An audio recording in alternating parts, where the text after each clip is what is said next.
This is the Genesis G80 for 2025. Look at this Sevilla red interior. It's pretty insane. Actually, it's so intense, I've had to do a voiceover because this car is way too complicated to shoot. All-wheel drive, four-wheel steering, E-diff. Yep. Inside, this is where I would say Genesis actually competes with the Mercedes. It's not trying to be some kind of underdog competitor anymore. It's really just pure competition. It has some features here like, oh, I don't know, this Bang& Olufsen stereo. And the steering wheel has three programmable buttons, but none of them can skip to the next song, obviously.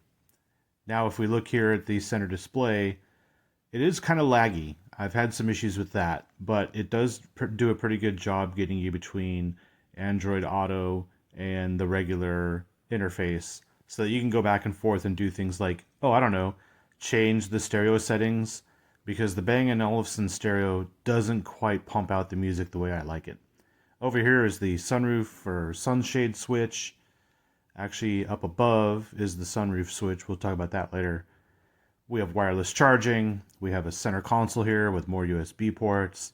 The leather's really nice. The seats look good. And of course, the passenger seat has this famous toggle switches here to move it forward and backwards for, your VIP in the back seat here. Looks pretty good though. Back seat looks super comfortable. Now, as far as the sunroof is, this is the coolest one I've seen in a while. It's got this automatic shade that comes in like a butterfly effect. The G80 has pretty cool exterior lighting, especially in this uni white.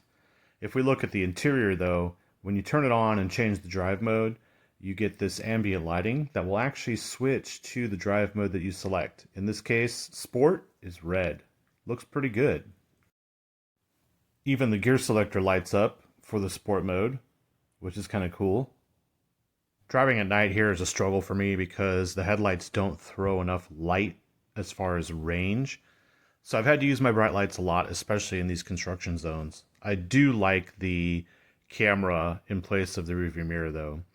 Overall, it drives okay. The suspension you have to get used to. The four-wheel steering you have to get used to. Everything requires adaptation, but pretty good overall.